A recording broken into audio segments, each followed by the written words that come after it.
నాకైతే ఏం కనపడతలే. అసలు మీరు కులగణన ప్రక్రియ చేపట్టినప్పటి నుంచి ఇప్పటివరకు జరిగిన ప్రాసెస్ మొత్తం తప్పుల తడకే. ఏది కులగణన ప్రక్రియ చేపట్టిన దగ్గర నుంచి, ఎన్యూమినేటర్లను నియమించిన దగ్గర నుంచి, మీరు ఇచ్చిన 56 ప్రశ్న పత్రాల దగ్గర నుంచి ఈ రోజు వరకు, నిన్న మీరు ఢిల్లీలో జరిగింది మొత్తం తప్పుల తడక. మీరు చేసే ఇంతటి పోరాటానికి మోడీ గద్దె దింపుతారంట, మోడీ మెడలు ఉంచుతారంట. నేనేం మోడీ ఫేవరెట్ కాదండి, నేనేం బీజేపీకి సపోర్ట్ ఏం చేయట్లే. ఇక్కడ వీళ్ళ గురించి మాట్లాడుతున్నా. ఏం చేశారు మీరు? అసెంబ్లీలో బిల్లు పెట్టి ఎంతకాలం అయింది? 3 నెలలు దాటిపోయింది మీరు అసెంబ్లీలో బిల్లు పెట్టి. 3 నెలలు ఏమన్నా మీరు అందరూ కలిసి గుడ్డిగుర్రం పళ్ళుదవుతా కూర్చున్నారా, లేకపోతే ఏం చేస్తూ ఉన్నారు మీరంతా?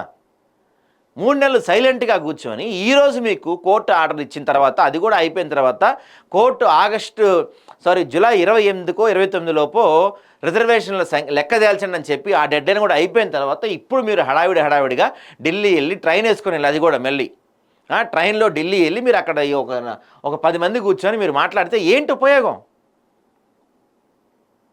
ఇలాంటి వాటికి ఎందుకు రాహుల్ గాంధీ, సోనియా గాంధీ రారు?